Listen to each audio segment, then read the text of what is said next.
Hai, untuk pertemuan kali ini kita masuk ke materi berikutnya, yaitu materi CSS.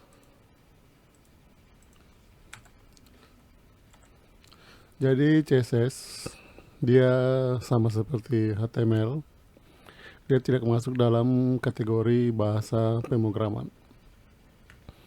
Jadi CSS atau kepanjangannya Cascading Style Sheet merupakan bahasa yang digunakan untuk memberikan gaya atau style pada sebuah halaman web. Kemudian kenapa kita menggunakan CSS?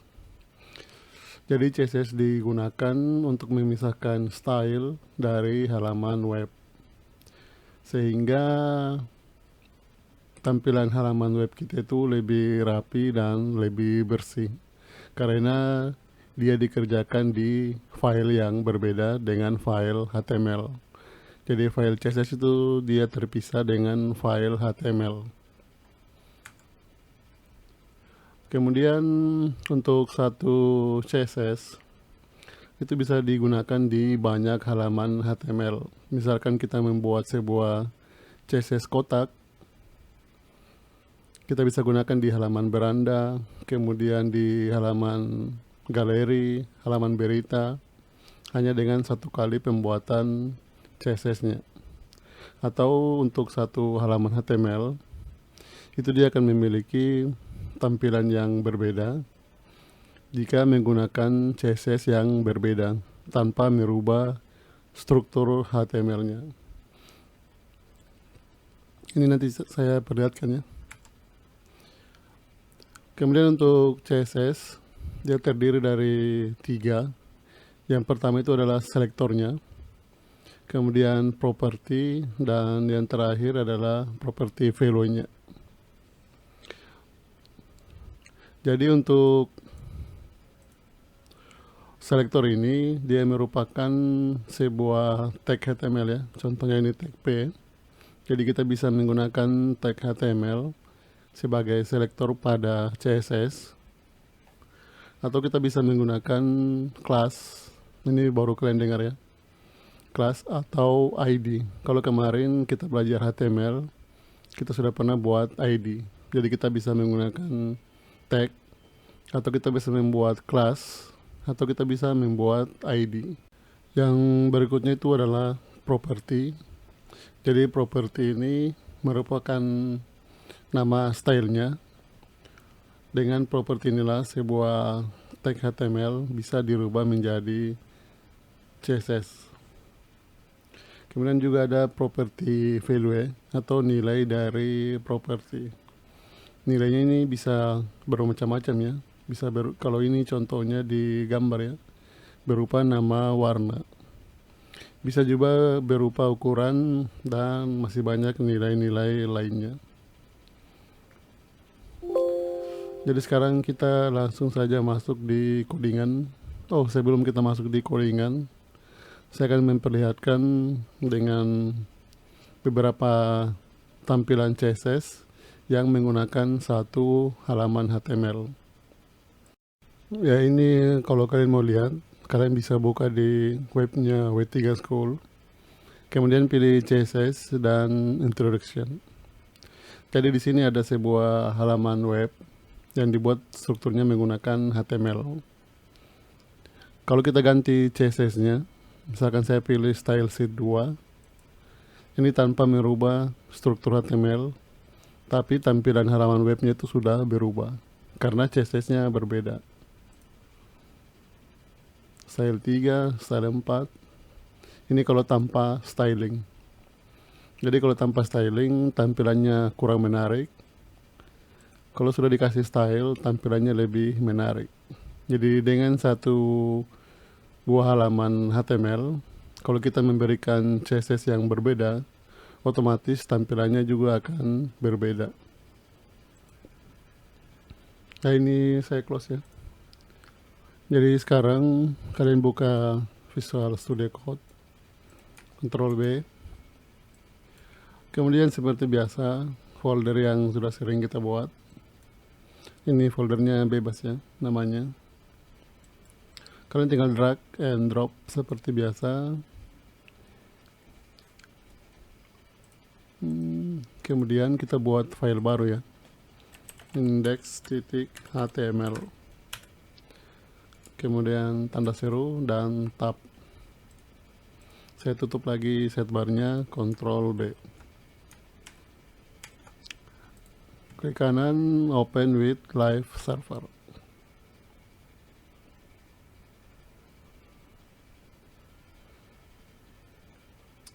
Nah, ini seperti biasa saya akan perkecil ya.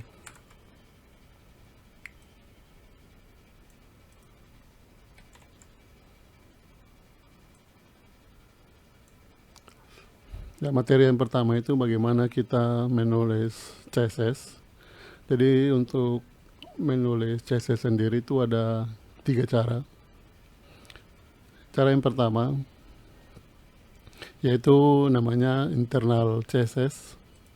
Misalkan ya, di sini kita punya sebuah tulisan P Unitama. CSF muncul ya Unitama. Kemudian kalau kita mau memberikan gaya atau style pada tulisan ini, misalkan saya ingin merubah warnanya.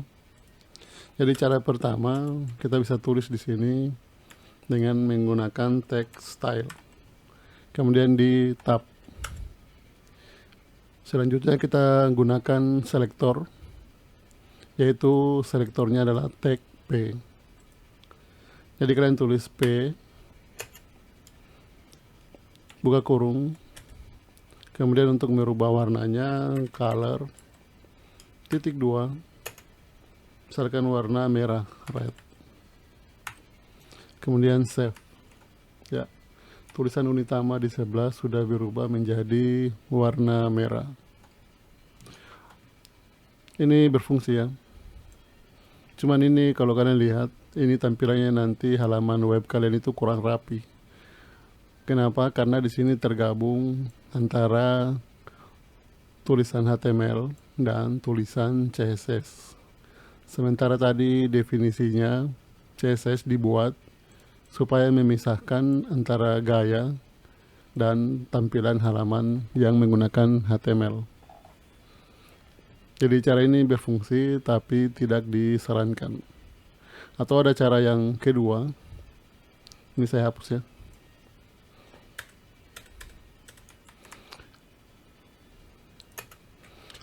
Style tab.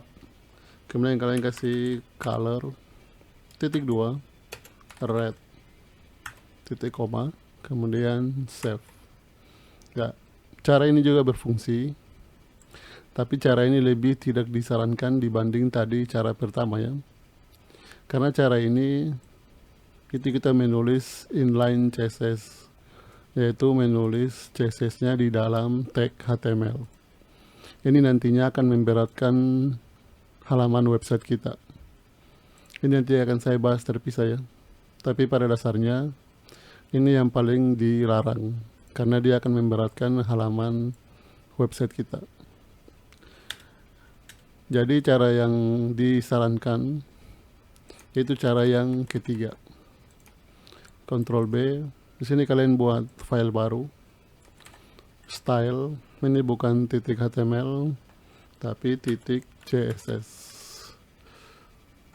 Kemudian kalian panggil ya filenya supaya bisa digunakan di halaman HTML kita. Kalian panggil dengan menggunakan tag link, kemudian di tab. Untuk href-nya kalian isi dengan nama filenya, yaitu style.css. Save. Ini belum berubah ya. Ctrl B. Ya, sekarang kita tulis stylenya atau CSS-nya itu di halaman terpisah. P color red. Save.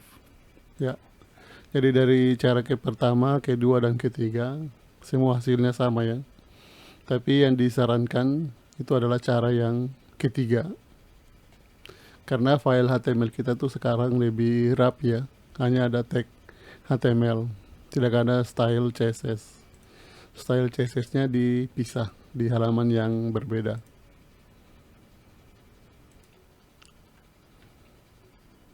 Ya, kita masuk ke materi berikutnya, yaitu styling pada teks. Jadi teks itu tag P atau H1, H2 sampai dengan H6 ya. Jadi ini sudah saya kasih contoh, yaitu kalau kita mau merubah warna ya, kita bisa menggunakan nama warnanya apa, atau kita bisa gunakan kode hexa ya. Kode hexa berarti tanda pagar. Misalkan kalian tulis 3 digit ya, 3 digit angka, nanti tulisannya akan berubah. Atau mau 6 digit juga boleh ya. Jadi ini silakan kalian cari kode heksanya untuk merah berapa ya. Kalau merah berarti ini ya, 561212. Oh ini FB0000. Ya, ini kode heksa untuk warna merah. Jadi bisa nama warnanya red, kode heksa atau kode RGB. Kalian tekan RGB kemudian tab. Jadi nilai rednya berapa, greennya berapa, bluenya berapa. Mulai dari 0 sampai dengan 255. Kalau kalian isi 255 pada red, kemudian greennya 0, bluenya 0, otomatis dia warna merah. Kalau ini kalian isi 0, ini 255, berarti dia warna hijau. Itu untuk color ya. Jadi bisa 3 cara. Nama warnanya, kode hexa atau kode RGB. Ini saya hapus ya. Berikutnya, kalau kemarin di tag HTML kita pakai align ya. Align center. Ya, ini untuk membuat tulisannya menjadi center atau berada di tengah. Kalau kita sudah pelajari HTML, ini sudah tidak boleh lagi digunakan. Karena untuk bagian style itu tugasnya HTML. Jadi kalian di sini buat stylenya text align, nama propertinya ya. Kemudian di sini kalian bisa lihat value-nya atau nilainya mau apa. Misalkan N, berarti dia berada di kanan ya, rata kanan. Ini N atau right juga bisa, sama ya. Cuma untuk N ini yang terbaru. Kalau di tengah berarti center. Secara default dia berada di kiri ya, kalau tidak ditulis. Ini kalau komentar control slash. Jadi secara default berada di kiri. Kalau mau rata kiri kanan, kita buat dulu tulisan yang panjang ya. Lorem 30 tab alt z save. Berarti P text align justify. Ya, jadi dia berubah menjadi rata kiri kanan. Ini saya hapus lagi. Selanjutnya text decoration, ini saya delete ya. Misalkan kita buat tag A ya. Ini kalian kasih saja tanda pagar. Unitama. Save. Kalau kalian perhatikan, kalau kita buat tulisan dengan menggunakan tag A, itu secara otomatis dia ada garis bawah atau underline. Ini kurang bagus untuk tampilan website. Jadi kalau kalian buat web, ini perlu dihilangkan. Jadi tagnya A, berarti propertinya adalah A ya. Kemudian selektornya ya, bukan properti.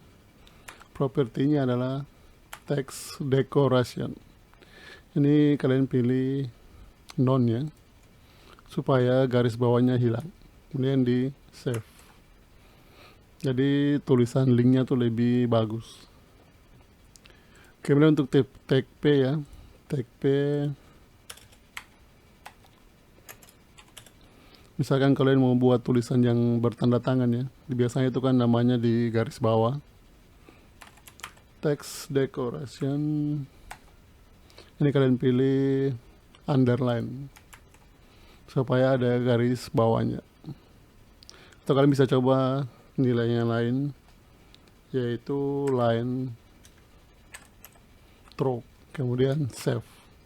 Ya, ini dia akan membuat tulisannya menjadi seperti dicoret.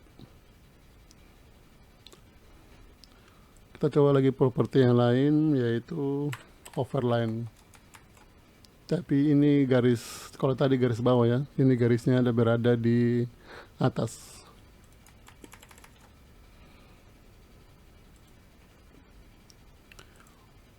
Nah, selanjutnya ini kalau kalian perhatikan unitama, misalkan kita mau rubah ya, tulisannya itu menjadi huruf besar semua. Jadi ini kita perlu tambahkan lagi sebuah properti baru. Jadi untuk properti styling ini bisa lebih dari satu ya. Nama propertinya text transform. Kemudian kalian pilih uppercase supaya tuh semua hurufnya menjadi huruf kapital. Kalau kalian pilih lower, berarti hurufnya semua menjadi huruf kecil. Kalau kalian pilih capitalize, nanti itu huruf depannya saja yang besar. Sekarang kita ganti tulisannya ya, lorem 10. Jadi semua huruf depannya menjadi huruf besar. Ini kalau kalian perhatikan di sini hurufnya huruf kecil.